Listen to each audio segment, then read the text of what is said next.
População de Campinas pode conferir a caravana do futebol feminino até o dia 17 de agosto. Unicamp debate em evento Esporte na Periferia. No episódio de hoje da série Guardiões da Cultura, vamos falar do Sebo Casarão. Gustavo Peta requer informações sobre a modernização da iluminação pública da cidade de Campinas.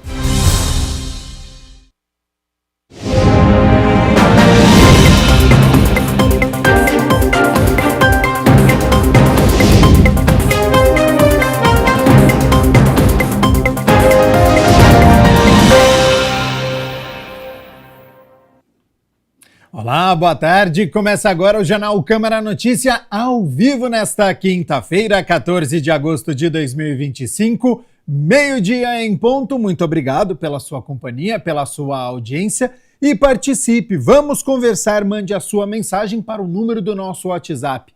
19 é o nosso DDD. Para você que é de Campinas e região, pode ir direto no número que já aparece aqui embaixo da sua tela. É o 978293776. Ou você tem a opção de enviar o seu elogio e uma crítica construtiva, o que você quer assistir aqui no nosso telejornal, abrindo a câmera do seu celular e apontando para o QR Code. Também já aparece uma mensagem na sua tela. O WhatsApp da TV Câmara Campinas, você aperta e a gente conversa ao vivo nesta quinta-feira. O Brasil é a sede da Copa do Mundo de Futebol Feminino, que vai ser realizado em 2027. E a cidade de Campinas, nesta semana, está fazendo uma ação lá no cartódromo da Lagoa do Taquaral. Quem vai nos contar o que tem no local, como está a preparação, a expectativa, é a repórter Ana Paula Meneghetti. Seja bem-vinda e boa tarde, Ana. Olá, Gabriel, uma boa tarde para você, uma boa tarde para todos que acompanham o Jornal Câmara Notícia. É isso mesmo, viu, Gabriel? Essa ação que está acontecendo aqui no cartódromo do Taquaral é uma ação totalmente de graça e que vai ter diversas atividades para a população aqui de Campinas. É a caravana do futebol feminino e quem vai falar mais sobre essa ação é a promotora de eventos, Fernanda Beraldo. Fernanda já está aqui ao meu lado, né, Fernanda, para explicar para a gente mais um pouquinho sobre essa ação, as atividades que serão oferecidas aqui para Campinas. Primeiro, obrigada pela sua participação aqui no nosso jornal, no Câmara Notícia. E vamos contar para a população, né, Fernanda, qual que é o principal objetivo de trazer essa caravana aqui para Campinas? Sim, olá, boa tarde. O nosso incentivo é incentivar as mulheres a participar um pouquinho mais do futebol brasileiro, elas estão um pouquinho mais próximas do esporte e entender que o futebol não é só para homens, que também serve para mulheres. E vocês fazendo toda essa ação aqui, essa caravana vai ficar aqui no cartódromo até qual dia, em quais horários que a população pode estar aqui aproveitando todo esse espaço? A gente está aqui desde o dia 11 até o dia 17, das 7 às 7 da noite. E, Fernanda, quais são as atividades que a população pode encontrar aqui nesse espaço? Lembrando aí que o público pode ser tanto jovens, adultos, crianças, idosos, é isso? Sim, todos são bem-vindos. E a gente vai ter dinâmicas lá embaixo, né? Vai participar de embaixadinha, troca de brinde, vai ter várias brincadeiras para interagir com o público. Vamos ter aqui dentro também da caravana algumas explicações com a IA, tem também uma cabine para tirar selfie com algumas jogadoras que são patrocinadoras, né? E tem a parte também que vai ficar passando foto, hashtag, subindo a hashtag. É bem legal, interage bastante com o público, bem bacana. É uma experiência que une, então, educação, futebol e tecnologia, né? Porque você estava me explicando que tem essa cabine IA. Queria que você explicasse um pouquinho para quem está em casa entender como que funciona essa cabine.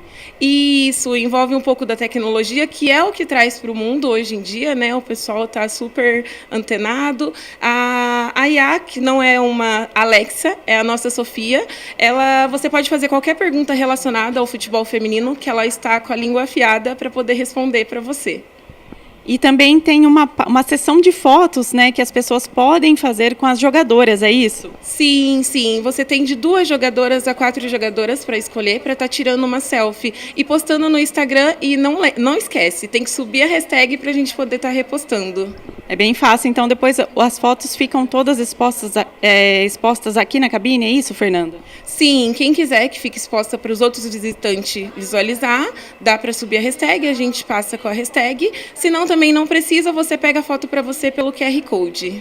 E Fernanda, conta mais pra gente. Eu sei que esse espaço é bem legal e tem mais histórias aqui dentro. Tem até uma exposição falando um pouquinho do futebol feminino. Sim, conta a história de como começou o futebol feminino. Tem várias fotos também para o pessoal entender um pouquinho mais sobre o futebol feminino. Conta um pouco da história da Duda, da Tamires, da Formiga. É bem bacana, gente. Tipo, dá para interagir bastante, entender sobre a história do futebol feminino. Você até brincou comigo, né? Se você perguntar ali para a inteligência artificial quem é a melhor jogadora ou jogador do mundo, ela vai responder o quê? Sim, aqui não tem Neymar. É só a Marta e as meninas. É só para mulheres. A gente tem que jogar no nosso time, né, Fernanda? Sim, tem que puxar o saco para mulheres, mas os homens também são bem-vindos. E, Fernanda, tem até uma mesa de jogos, né, que isso é bastante atrativo para as crianças. Queria que você falasse um pouquinho qual é a ideia também de trazer esse público mais infantil para essa caravana. Sim, é para estar incentivando, né, o mundo do futebol, porque o nosso país é o país do futebol. Então, é o antigo pimbolim com uma tecnologia um pouquinho melhor, que é o que as crianças entendem, sobre touch, videogame. Então, a gente deu para puxar para eles algo que era da nossa época, né? E para não deixar cair no esquecimento e aproximar eles com o esporte, sair um pouquinho da tela, brincar um pouquinho, é bem bacana. E, Fernanda, você como mulher aqui, né?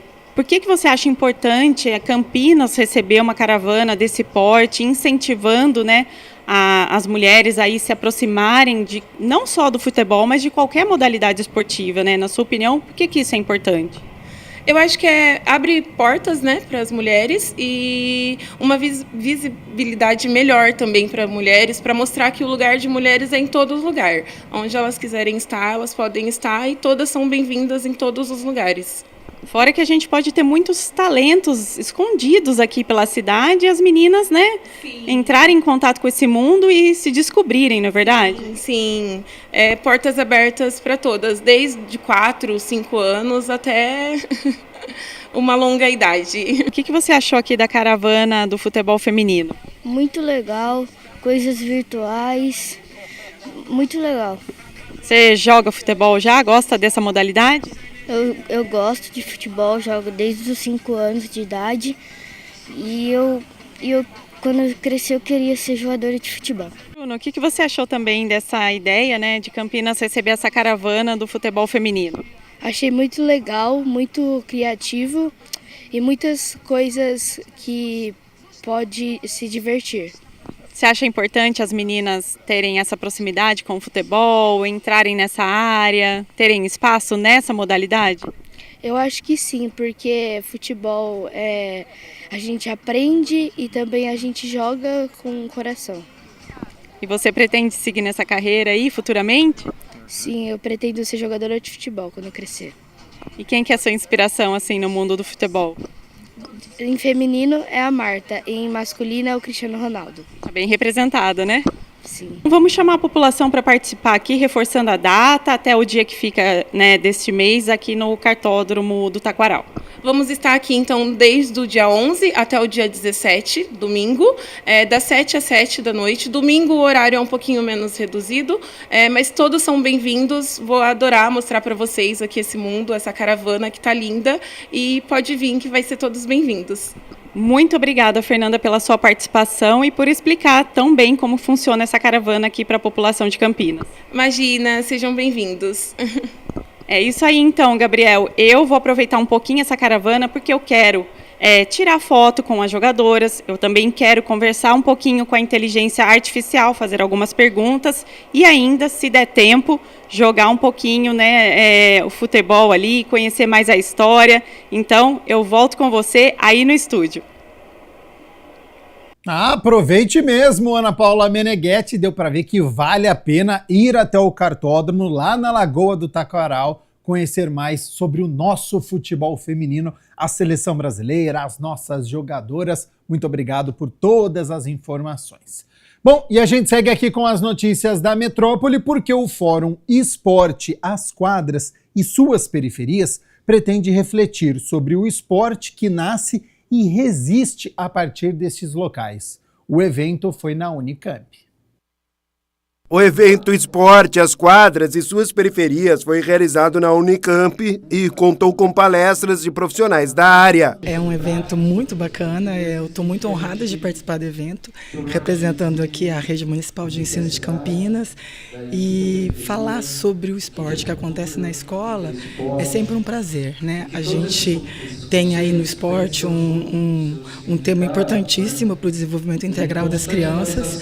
E o tema desse fórum é o esporte e as quadras da periferia.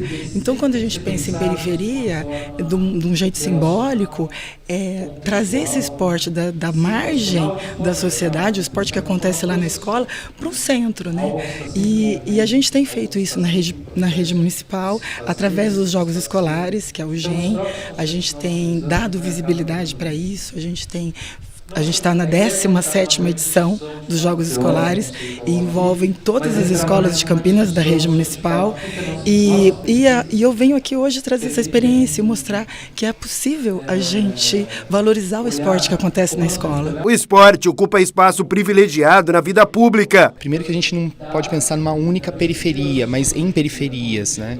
Não apenas a questão da periferia no seu sentido de, às vezes, carência, mas uma periferia que constrói sentidos pelas suas práticas cotidianas, constrói sentido pelos esses agentes que vivem esse dia a dia, né? E aqui a periferia é pensar também, não, como eu disse, no espaço geográfico, mas num espaço de construção de significados não hegemônicos que fazem a resistência acontecer. O fórum tem como público-alvo pessoas ligadas ao esporte. A gente sabe que muitas vezes em aulas de educação física na escola as meninas são maioria entre aquelas que não fazem a aula, que ficam ali às margens, né? Então o que seriam estratégias de trazer esse público também para dentro do esporte, né?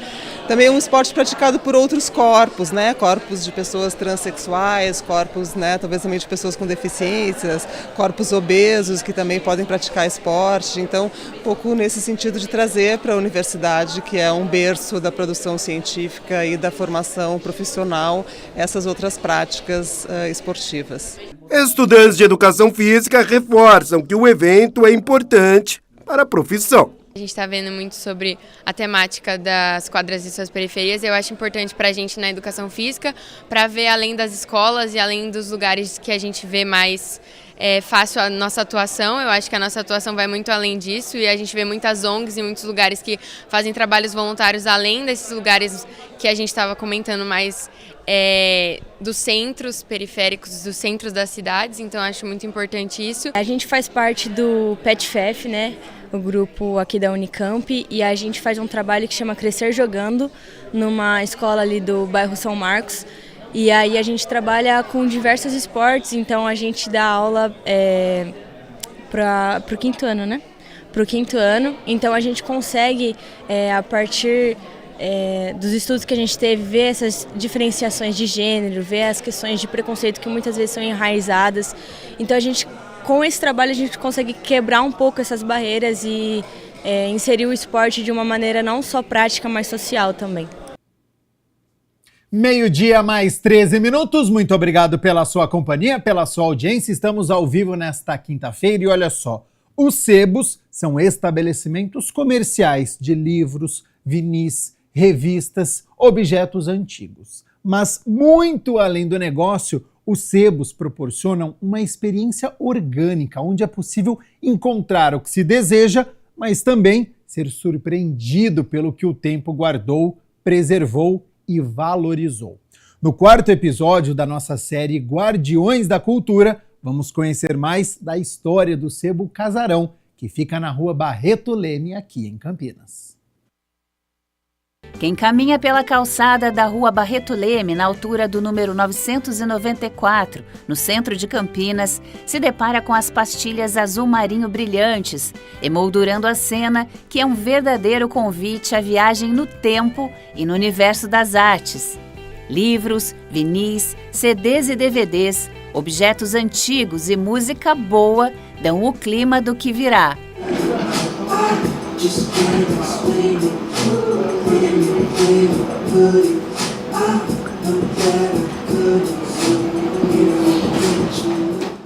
Há 20 anos da Barreto Leme, sendo 5 somente neste endereço, o Sebo Casarão nasceu de um coletivo de expositores da antiga feira Alfarrábios e se mantém forte, com a mesma característica de boa organização, grande acervo e atendimento ímpar. Eram várias pessoas que cada um tinha o seu espaço na feira e eles resolveram se juntar em um espaço só. E como havia um imóvel à disposição, eles alugaram um imóvel e se instalaram no imóvel, né? E ali foi criada então uma cooperativa de sebos, porque cada integrante tinha uma loja, tinha um sebo, que era o Sebo Vali, o Sebo Galpão, o Sebo Porão, e a partir dali surgiu o Sebo Casarão. Com o passar do tempo, essa cooperativa deixou de existir e eles fizeram uma sociedade. Então passou a ser uma loja só, o Sebo Lojão, com todos esses associados. Hoje em dia é somente o Fernando, o único associado, que é o proprietário do prédio. Apesar de controverso, o nome sebo é atribuído ao fato de livros antigos ficarem engordurados pelo manuseio e, portanto, é um nicho para quem vê no livro e nos discos um valor para além do físico. Eu sempre gostei de livros e discos. E eu trabalhava numa livraria e já essa livraria estava em fase de fechamento, né? E eu cheguei até lá, fui comprar um livro e um disco e conversei com eles. Falei, puxa vida, a gente está precisando de uma pessoa que goste de disco de vinil e goste de livros, tá? Você não quer vir trabalhar com a gente? Ah, mas foi imediato, né? Então, deu match. Se a cultura de sebo guarda um tempo e um jeito de acessar a literatura e a música, o Sebo Casarão sentiu na pele o desmantelamento da preservação histórica com a demolição da antiga sede. Naquele prédio morou as pessoas da família Zinck. Inclusive a Biblioteca de Campinas leva o nome de um deles, que era o proprietário do prédio, morou naquele prédio. E ele tinha 2 filhas. Tá? Ele foi embora para os Estados Unidos e com o passar do tempo ficou somente as 2 filhas morando no prédio. Morreu uma delas e a outra, ela disse que quando ela morresse ela ia doar o prédio para a Santa Casa de Misericórdia.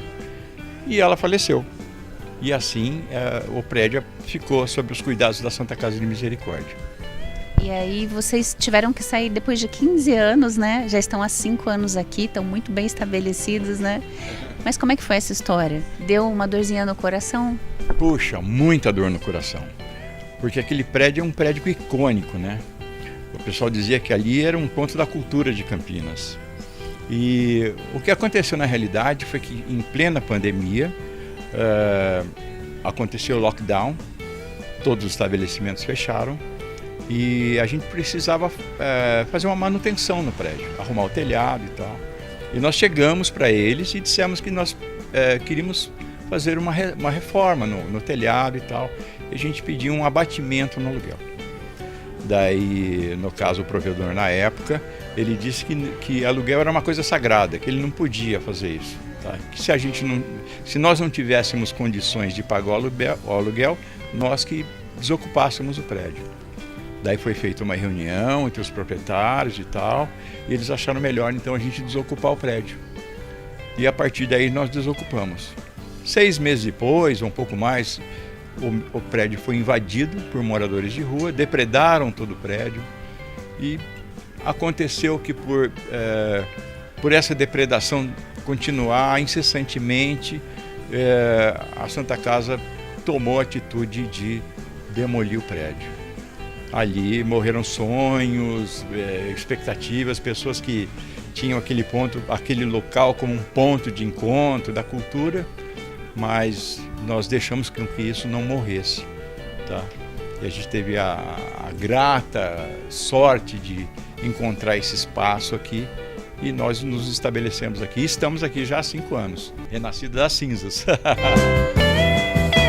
No universo de todas as possibilidades dos sebos, é possível unir o passado e o futuro através das materialidades no presente. Um diferencial do Sebo Casarão é que a gente tem muitas peças aqui antigas, né? Máquina de escrever, máquina de costura, mimeógrafo, telefone de discar. E é um fato curioso, uma menina veio aqui e ela falou assim, olha, você tem um teclado manual? Eu falei, um teclado manual? Mas todo teclado é manual? Ela falou, não, moça, aquele teclado que você escreve e sai numa folha, era máquina de escrever. Então passou a ser uma coisa assim engraçada, né? Porque eles não conhecem isso. E mesmo os telefones de discar com disco, né? O pessoal desconhece, essa nova geração não sabe o que é isso, que é um mimeógrafo, né? Que a gente vai se lembrar das escolas, que as provas eram todas mimeografadas e tal. E isso é muito interessante, a gente sempre procura ter um gramofone, que a gente relata, o gramofone ele era acionado através de corda, como um relógio. Tanto que quando o gramofone era quebrado, quem consertava o gramofone era o relojoeiro. Então é um fato que para eles é uma coisa assim muito impactante, né? Como que um relojoeiro vai cuidar de um aparelho que toca música, né? Então faz parte da história. E tem até relíquias. Acontece de vir muitas pessoas aqui e querendo se desfazer dos seus livros e tal. E quando a gente vai fazer as avaliações, às vezes existem algumas peças, como máquina de escrever, máquina de costura e tal. E a gente acaba arrematando todo o acervo da pessoa. E dentre elas, aconteceu de uma pessoa ter uma bússola antiga, da época da guerra e tal, acabou entrando no nosso acervo também. A outra foi uma caneca. Era uma caneca interessante, bem velha e tal. Daí nós procuramos saber da onde era aquela caneca, porque ela tem uma chancela do Império embaixo, e realmente é uma caneca da época do Império, do Segundo Império. Tem a chancela da coroa e tal. É uma coisa muito interessante.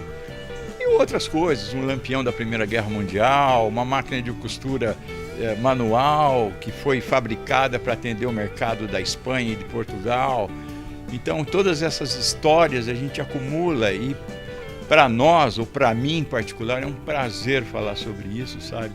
Informar as pessoas da origem daquilo, da máquina de costura que tem 50 anos de garantia. O pessoal fica abismado, 50 anos de garantia? Sim, 50 anos de garantia. É a máquina de costura Vigorelli, que não existe mais, era fabricada em Jundiaí.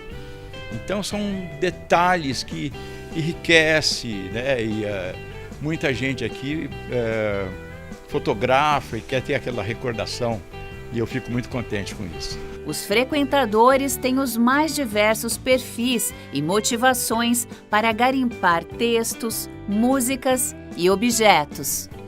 Sou muito curioso, gosto de ler muito. Quando você vem, você busca por que tipo de livro? É livro de ciência, principalmente, né? Ciências é o que mais te atrai. Que legal, e você vem sempre, então, passar um tempo aqui, ler um pouquinho? Sempre, de vez em quando, né? Que eu sou muito ocupado também, né? Mas é um momento que você se permite vir para cá e se distrair um pouco. Gosta dos sebos, então? Gosto.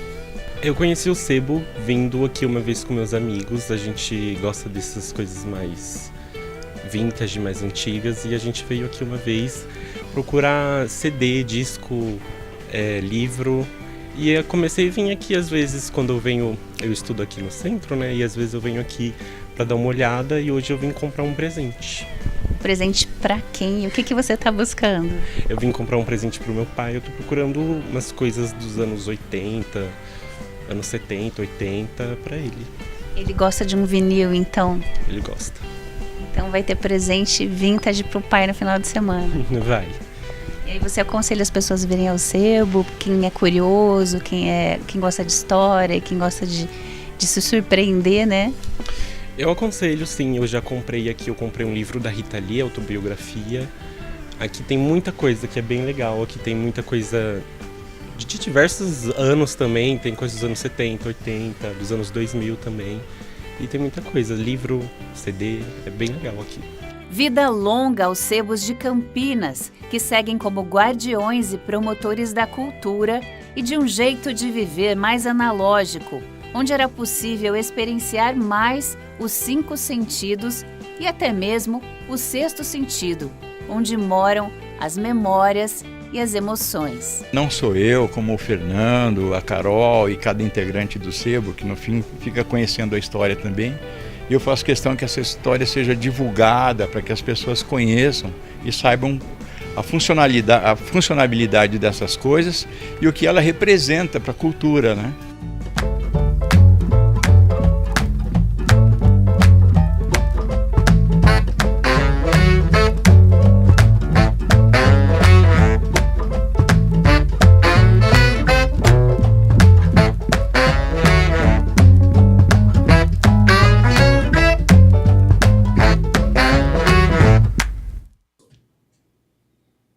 A Associação Avança Campinas e mais 17 instituições representativas da região metropolitana anunciaram na manhã de ontem o lançamento da governança colaborativa denominada Mais Campinas. É um modelo de gestão que envolve a participação ativa do governo, sociedade civil, setor privado, entre outros atores, na definição e implementação de políticas e ações públicas. O evento, realizado em um centro de convenções da cidade, contou com a presença de representantes do Poder Executivo e vereadores. O encontro reuniu associações e diversas autoridades com um propósito único: planejar um futuro próspero para o município. A Associação Mais Campinas é uma entidade apartidária e sem fins lucrativos que busca o desenvolvimento econômico e social de uma região, apresentando soluções para os problemas em diferentes áreas. Sempre que a gente tem uma dor, né, nós fazemos o seguinte: nós vamos entender o setor como um todo, nós olhamos as cidades vizinhas ou as cidades concorrentes desse setor, que nem sempre são as cidades vizinhas, né, para trazer ideias de um todo, não falar só da nossa dor, mas trazer ideias, mostrar o que estão acontecendo em outras cidades, como está sendo feito, propostas então do que a gente acredita que poderia ser implementado. Então é sempre dessa forma, mostrando um todo, né, mostrando a concorrência e mostrando uma proposta. A gente tem convivido com alguns desafios que são assim denominador comum nas cidades: mobilidade urbana, segurança, a educação, né, que como eu citei anteriormente, a gente precisa alavancar para patamares mais qualificados, né? O desafio da inovação, da tecnologia. Então isso tem sido as próprias ameaças climáticas que têm trazido muitos desafios para as cidades. Isso tem sido muito recorrente. O lançamento da governança colaborativa denominada Mais Campinas foi acompanhado por secretários municipais e pelo vice-prefeito de Campinas, Vanderlei de Almeida, o Vandão, que destacou a importância do poder público acolher e participar de iniciativas como essa. A cada momento a gente tem visto as coisas se alterando num ritmo muito rápido e cada vez menos o poder público preparado para enfrentar isso. Então ter, né, um ambiente, aí, ter uma proposta que discuta isso de maneira antecipada, que avalie propostas de maneira antecipada e que apresente projetos de maneira antecipada, eu acho que é muito significativo para a gente enfrentar esses desafios. O presidente da Câmara Municipal, o vereador Luiz Rossini, e os vereadores Mineiro do Espetinho, Benê Lima, Luiz Iabico, Nick Schneider, Permínio Monteiro e também o vereador licenciado Luiz Cirilo, atual secretário municipal de habitação, estiveram presentes no evento. É uma ação que nasce da sociedade civil com uma proposta de criar uma entidade para ajudar a pensar o desenvolvimento da nossa cidade e planejar o desenvolvimento da nossa cidade.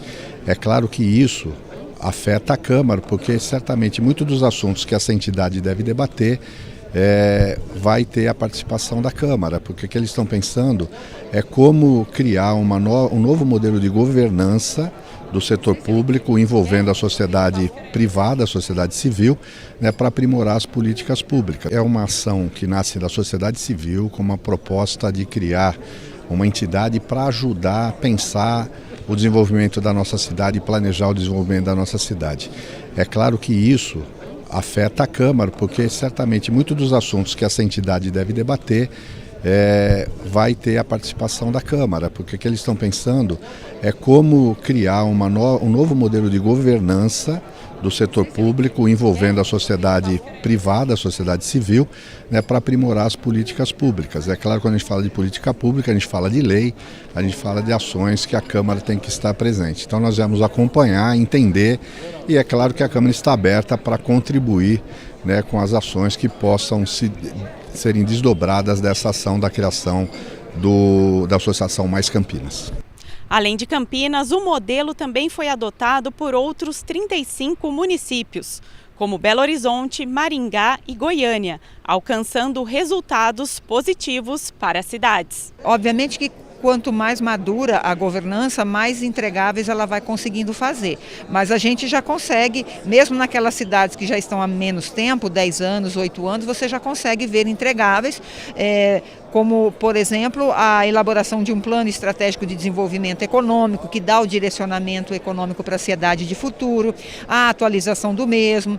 Tem colaborado, em algumas cidades, tem sido um ator muito importante para a constituição e amadurecimento do ecossistema de inovação. Marcos regulatórios, principalmente visando a simplificação da gestão pública. Os hospitais públicos, que às vezes precisa de articulação para trazer recursos, não só para a infra, como também para o próprio corpo, né, técnico, que isso é bastante custoso. Então tem sido uma participação ativa nos planos diretores, então um pouco aí dos entregáveis que a gente tem visto da governança pelas cidades. Rossini ainda comparou o papel dessa governança colaborativa com o trabalho desenvolvido pelas 31 frentes parlamentares. As frentes parlamentares são um instrumento que a gente tem legislativo para fazer isso, cada frente debatendo um tema específico e envolvendo setores da sociedade relacionados àquele tema, né? Certamente esse Avança Campinas, esse Associação Mais Campinas é isso. Agora também está reunindo entidades de vários segmentos, vários setores e certamente vão querer fazer esse diálogo com a Câmara, potencializando ainda mais aquilo que a Câmara já faz. A composição de todas as funções do Grupo Mais Campinas deve ser definida até o final deste ano. O início dos trabalhos estão previstos aí para o primeiro trimestre de 2026. Vamos com as notícias do Legislativo, porque ontem foi dia da reunião ordinária de número 45. Durante 2 horas, os vereadores discutiram e votaram 6 projetos de lei e também moções. A repórter Mirna Abreu acompanhou tudo e traz agora as informações. Olá, Mirna!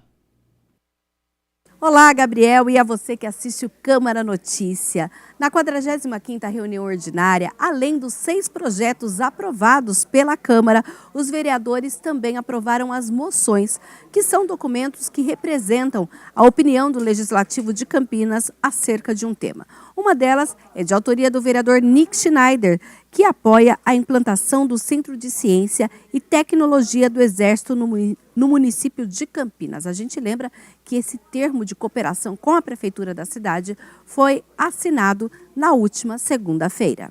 Eu acho que vem muito ao encontro da vocação de Campinas. Campinas que é uma cidade tecnológica, tem diversos institutos de pesquisa, tem uma Unicamp, tem uma PUC e outras universidades de ponta na área de pesquisa. E agora o Exército viu em Campinas essa oportunidade de implantar aqui esse centro tecnológico voltado à área de defesa, né, da defesa, voltada à área de segurança. E é uma surpresa muito grande, foi uma alegria muito grande receber essa notícia. E eu propus essa moção para demonstrar o apoio da Câmara Municipal a essa iniciativa do nosso querido Exército Brasileiro. Da vereadora Guida Calisto foi aprovada uma moção que apela à construtora MRV Engenharia para que acelere a assinatura de um termo de ajustamento de conduta junto à Prefeitura, visando a entrega de unidades do condomínio Világio Garden. A vereadora detalhou o que é este problema e qual seria a solução, então, para acelerar esse processo. Quando você constrói condomínios, você coloca muitas pessoas naquele território, naquele bairro, que muitas vezes aquele bairro não tem a estrutura, a capacidade para atender todas aquelas pessoas.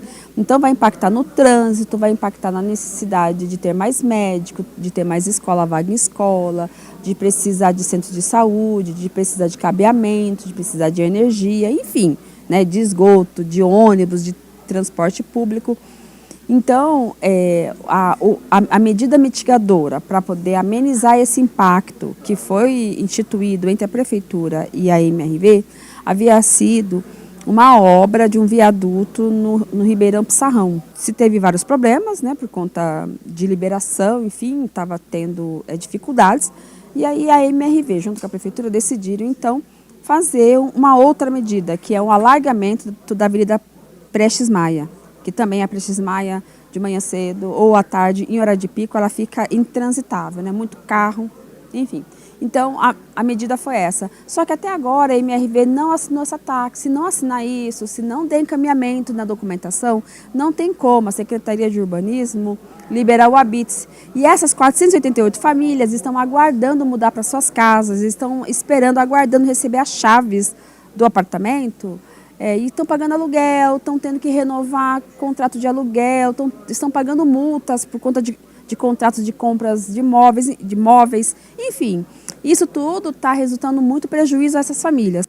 Também foi aprovada a moção de autoria do vereador Guilherme Teixeira, que apela ao Senado Federal para que paute e aprove com urgência o projeto de lei 2.801 de 2022, que torna a pedofilia crime hediondo. Crime hediondo é um crime que é inafiançável. A pessoa, quando comete ela é levada à delegacia e ela não tem direito à fiança, ela tem que cumprir a pena ali em regime fechado. E hoje o que acontece é que a pedofilia ele é um crime que tem fiança. Então a pessoa que comete o crime acaba voltando para a inserção da sociedade e acaba cometendo novamente esse crime.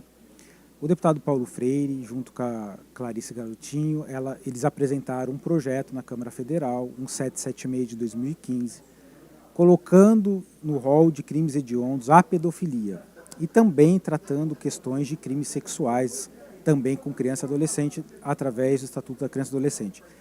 Essa proposta ela foi aprovada na Câmara dos Deputados em 2022 e até agora ela está aguardando o trâmite na Casa Revisora, que é o Senado. Acontece que com o FELCA, o caso que acabou sendo divulgado, acabou tornando mais evidente a questão da punibilidade, porque hoje as pessoas estão cometendo crimes e como paga uma fiança e sai, acaba não tendo a questão da culpabilidade, da penabilidade aplicada e ela acaba recaindo. Então a questão da moção é apelando ao Senado para que ele coloque logo em votação, que escolha logo o relator. O projeto está na Comissão de Constituição e Legalidade deles, de Justiça, na verdade, né, do Senado, aguardando ainda a instrução de quem será o relator. Eu acho que no momento que a sociedade vivencia algo como o FELCA, eu acho que é muito importante a gente ter esse projeto aprovado e sancionado. E a gente lembra que todo o trabalho da Câmara de Campinas também pode ser conferido lá no site campinas.sp.leg.br. É com você aí no estúdio, Gabriel. Muito obrigado, Mina Abreu, pelas informações. Lembrando que você pode rever a reunião ordinária na íntegra, com todas as discussões e votações, no YouTube da TV Câmara Campinas.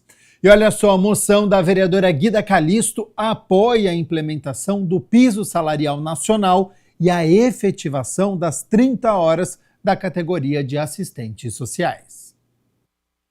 A moção protocolada pela vereadora Guida Calisto diz que a Câmara Municipal de Campinas manifesta apoio irrestrito à implementação do piso salarial nacional, também a efetivação das 30 horas semanais sem redução de vencimentos, que será debatida em audiência pública a ser realizada no dia 19 de agosto na Câmara Federal. Nosso apoio a essa matéria, porque o Brasil anda numa discussão gigantesca sobre a política econômica, sobre a questão de onde arrecadar, onde procurar mais recursos para se arrecadar.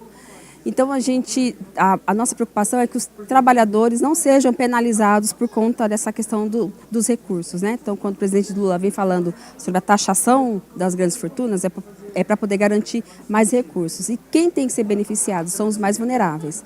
Com relação aos assistentes sociais, tem uma luta nacional pelo piso nacional desses trabalhadores, porque existe uma discrepância gigantesca do pagamento do salário, principalmente de assistente social, quando ele é concursado e quando ele é trabalha em entidades. Aqui em Campinas mesmo, nós temos uma diferença grande, por exemplo, um assistente social concursado diretamente pela prefeitura tem um salário base, em média, R$7.000, enquanto que um trabalhador assistente social cumprindo a mesma função, né, com o mesmo cargo, mas cumprindo a mesma função, ele ganha no máximo R$2.500. Ainda segundo a parlamentar, é inaceitável que profissionais essenciais ao enfrentamento das desigualdades sociais recebam menos de 2 salários mínimos. A gente sabe que tem postos de trabalho que precisam ter plantão, né, de profissionais de assistência social.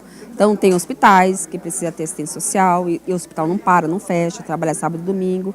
Enfim, a discussão é 30 horas semanais. 30 horas semanais tem um entendimento que é uma jornada discutida pela base dos assistentes sociais e é uma jornada digna, né? Uma jornada que vai dar condições de trabalho, de atendimento, tem que lidar com uma população muito vulnerável.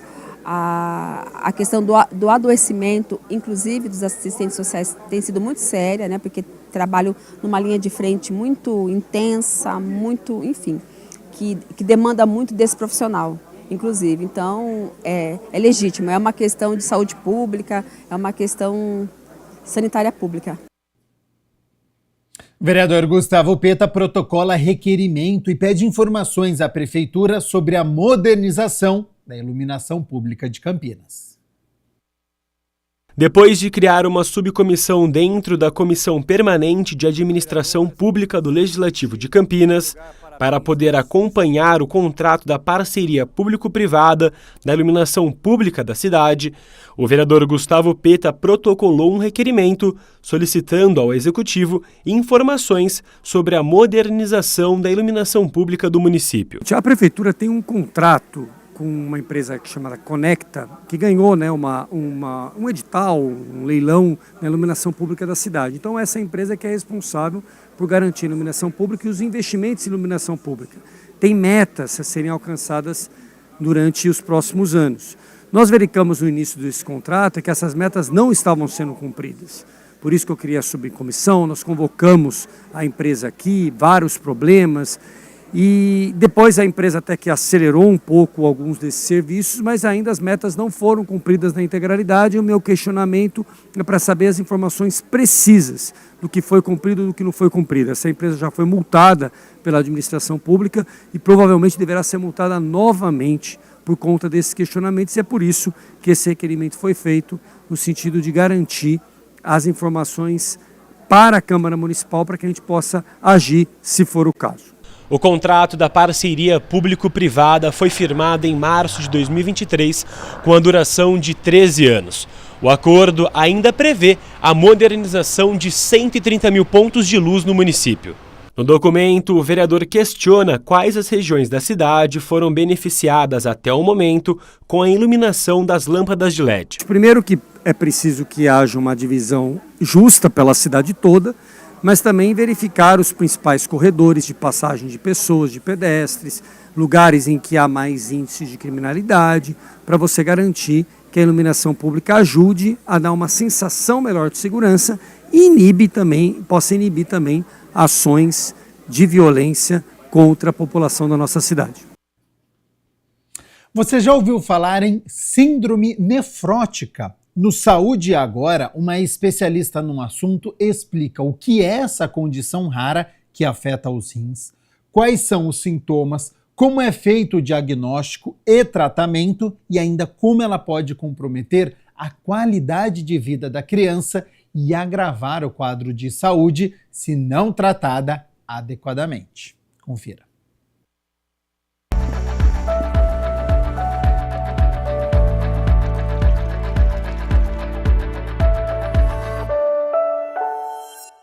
Olá pessoal, mais um Saúde Agora começando aqui na programação da TV Câmara Campinas. E hoje nós vamos falar sobre a síndrome nefrótica. O cantor Júnior Lima e a esposa Mônica Benini revelaram recentemente que sua filha mais nova foi diagnosticada com a síndrome nefrótica, uma condição rara que afeta os rins e pode comprometer a qualidade de vida da criança. E quem esclarece tudo sobre esse tema é a Rebeca Appel, que ela é nefrologista do Hospital Japonês Santa Cruz. Doutora Rebeca, muito obrigada pela sua participação aqui no Saúde Agora. Seja bem-vinda. Olá, é um prazer estar aqui conversando com vocês. Doutora, vamos explicar um pouquinho, de uma forma bem geral, o que é essa síndrome nefrótica? Certo. A síndrome nefrótica são alguns achados clínicos que eles são caracterizados pela perda maciça de proteína pelo rim, uma grande quantidade de proteína que acaba sendo perdida na urina. Isso aí se dá por alguma alteração no funcionamento de renal, que o rim ele é um filtro, né? E ele filtra o sangue. E aí, em algum momento ele acaba perdendo essa proteína, e essa perda de proteína no rim pode levar a várias consequências. E, doutora, quais são as causas dessa condição, que é uma condição rara?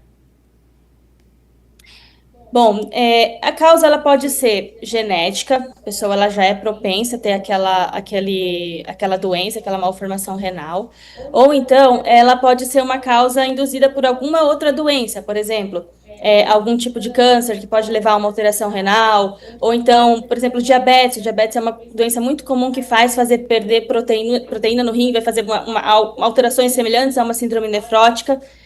Então, essas são as principais causas. Ou uma doença que está levando o rim a desenvolver essa síndrome, ou então algo que é nato do próprio rim, que a pessoa já nasceu propensa a ter essa doença.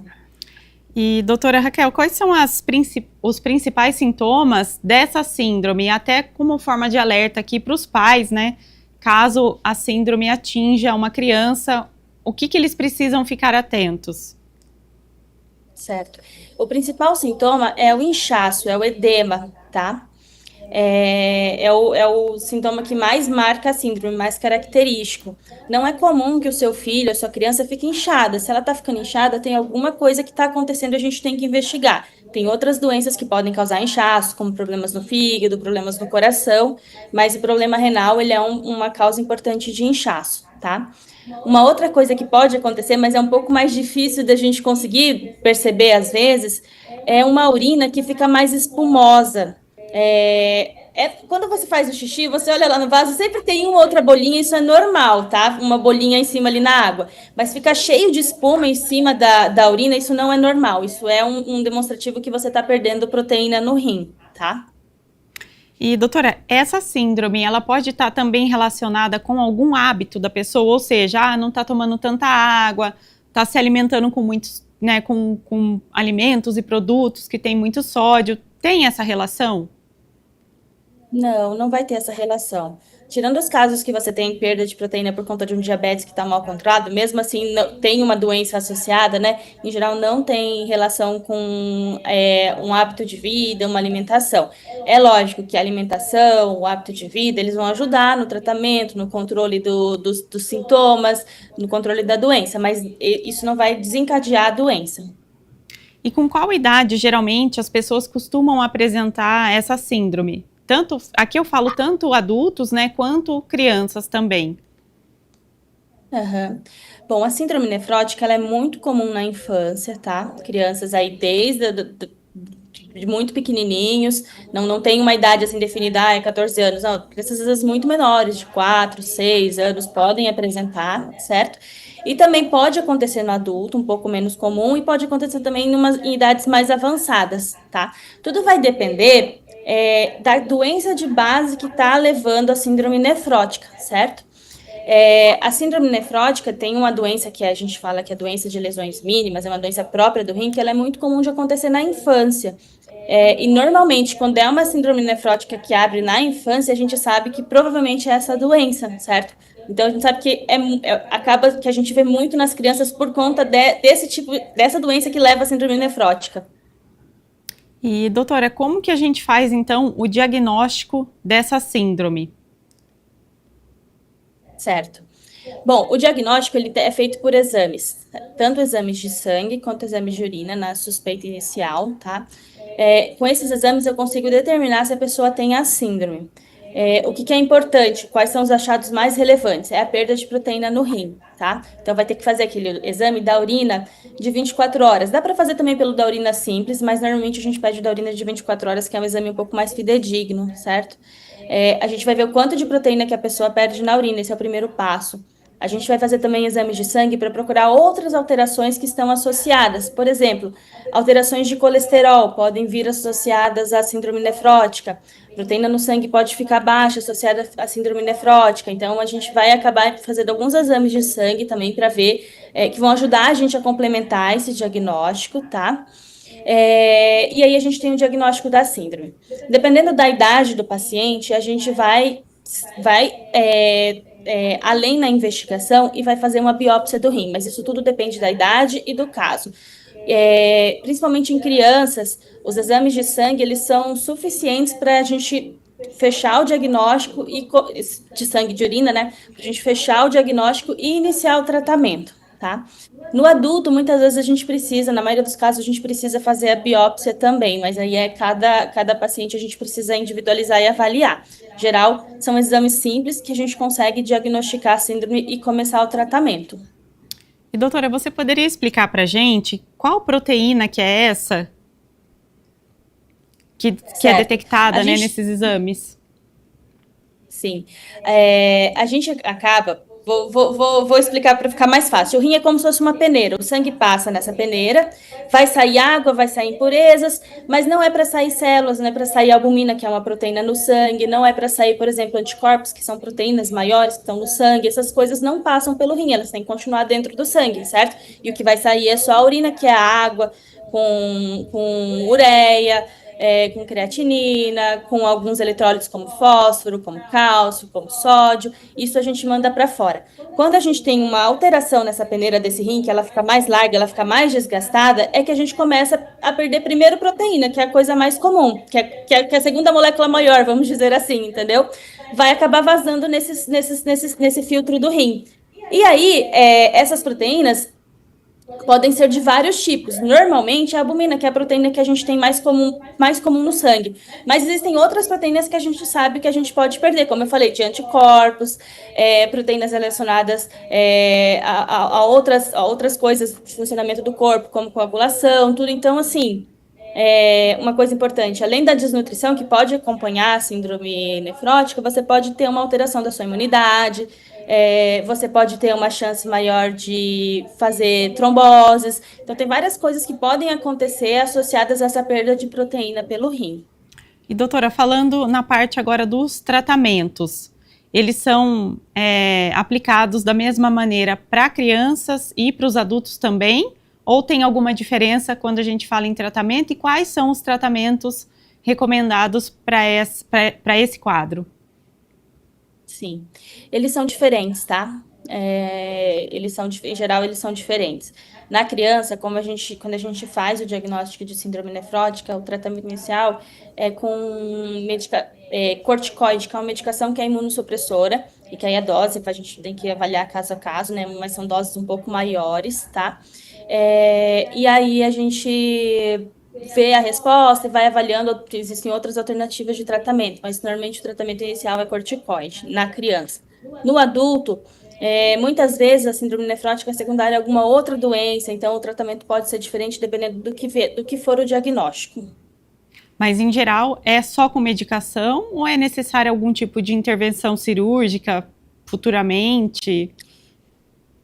É uma doença que se trata com medicação. Tá? Somente com medicação? Somente com medicação. E o objetivo da medicação é justamente a gente corrigir essa alteração do rim que faz com que se perca a proteína na urina, tá? Porque se a gente não parar esse processo, com o tempo isso vai levar à perda do funcionamento total do rim, entendeu? E aí isso pode, por consequência, né, levar a doença renal crônica, necessidade de hemodiálise e outras complicações, tá? Mas fazendo o diagnóstico precoce, iniciando o tratamento é simples, é medicamentoso. E, doutora, esses exames que você comentou, né, um pouquinho antes, eles são oferecidos pelo SUS, ou seja, a população, no geral, tem condições de acessar esses exames? Sim, esses exames tem na rede pública, é possível fazer o diagnóstico pelo SUS, sim, tá? Sobre ainda essa linha, né, do tratamento, a pessoa faz o tratamento, chega um momento que ela tem a cura dessa síndrome, isso é possível? A gente tem um controle dessa síndrome, tá? você tem um controle, você espera que a doença entre em remissão, mas você precisa fazer um acompanhamento porque ela pode retornar futuramente, tá? Mas você consegue, sim, reduzir a perda de proteína e controlar a doença. Mesmo se for criança, essa síndrome, ela tem controle? Ou ela pode até sumir quando a criança ficar mais adulta? Sim, ela pode regredir, tá? Vai precisar fazer acompanhamento com o nefrologista aí por muitos anos para a gente ter certeza que isso aí tá controlado, tá bom? Até gostaria de tirar essa dúvida. Se os pais identificarem nas crianças esses sinais, a indicação é levar para qual médico imediatamente? Leva para o pediatra, tá? Se seu filho tá ficando inchado, se você olhou, o xixi dele tá diferente, como eu falei, ficando com espuma, ou se tá ficando numa cor que não é a cor habitual, também é um sinal de alerta, tá? Pode ter outras doenças renais associadas, leve a um pediatra, tá? O exame inicial que a gente consegue suspeitar de uma síndrome nefrótica é aquele exame de urina simples, sabe? Que a gente vai fazer ele, a gente vai ver que ele está alterado, e a partir daí a gente vai fazendo os outros para complementar. Mas a suspeita diagnóstica inicial, o pediatra ele consegue dar e encaminhar para o especialista. E, doutora, caso essa síndrome não seja tratada, né, de início, futuramente, essa criança ou esse adulto também pode apresentar alguma complicação da saúde? Sim, como eu estava falando antes, se a gente não trata isso, o rim ele vai perdendo o funcionamento e a pessoa vai desenvolver a doença renal crônica, que é quando o rim ele começa a parar de funcionar, ele começa a entrar numa insuficiência. E quando isso atinge um certo ponto que você não está conseguindo mais ter um controle adequado da quantidade de líquido que tem no seu corpo, um controle adequado do metabolismo, você pode precisar até de uma hemodiálise. Então, é lógico que é um caso muito mais avançado, a gente consegue tratar e segurar a doença muito antes disso, se a gente fizer o diagnóstico. Doutora, então, para a gente encerrar aqui o nosso quadro, eu gostaria que você pontuasse, né, os principais tópicos assim relacionados a esse assunto, para quem está em casa mesmo acompanhando, se atentar, se tiver alguma criança também, se atentar com relação aos sinais e sempre estar acompanhando todo esse processo, e se for algo grave, já levar para o médico mesmo. Sim. Bom, então acho que as principais coisas que todo mundo tem que ficar de olho, principalmente com as crianças, é se sua criança está inchando. Não é comum que uma criança fique inchada. Pode ser o rim, pode ser alguma outra coisa. E às vezes a gente pensa, no adulto, a gente pensa que a gente enche o pé no final do dia, a gente acha que a criança vai inchar só o pé, mas às vezes ela enche o rosto, fica com aquele olhinho gordinho, a mão gordinha. Então, se a criança está inchando qualquer parte do corpo, isso não é normal. Alguma coisa está acontecendo e a gente precisa descobrir. Acho que é a primeira coisa que os pais podem observar. Tá? Segunda coisa que os pais podem observar é a urina da criança, né? A criança vai no banheiro, normalmente às vezes o pai vai acompanhar ou vai depois para ajudar a criança a se limpar, dá uma olhada, vê como tá. Tá amarelinha, como sempre foi, um amarelo clarinho, sem espuma, igual é o esperado, né? Não tem do que se preocupar, mas se você começa a ver que a urina da sua criança tá diferente, tem ficado espuma, a cor mudou, é um sinal de alerta, tá? Existe uma coisa que é confundidora, que eu acho que é importante falar, que nesse caso a gente está falando de síndrome nefrótica, mas também existe a síndrome nefrítica, que é um outro tipo de alteração renal, que é muito semelhante, que a gente também tem um pouco de perda de proteína na urina, mas é uma doença diferente. Na síndrome nefrítica a gente também vai ter um achado semelhante, pode ter inchaço, mas a gente vai ter alteração de pressão, às vezes a gente vai ter infecção associada, amidalite perto desse processo, algum uso de algum remédio, por isso que até é importante falar, pode não ser a síndrome nefrótica, pode ser a síndrome nefrítica, ainda mais se sua criança teve alguma infecção de vias aéreas, uma gripe recente, começou a inchar, é uma coisa de alerta também, não é essa doença, não é essa questão, mas é uma doença muito semelhante que também afeta os rins, e já que a gente está falando disso, acho que vale a pena trazer o alerta, né? Sim, sim, com certeza, sem dúvida, doutora. Eu quero aqui agradecer, então, sua participação no nosso quadro, no Saúde Agora, e obrigada por compartilhar aí essas informações. Foi um prazer conversar com vocês. Obrigada também pela sua companhia, que está em casa. Você pode conferir todos os quadros da nossa programação no YouTube da TV Câmara Campinas e não se esqueça de nos acompanhar também nas redes sociais. Até o próximo Saúde Agora!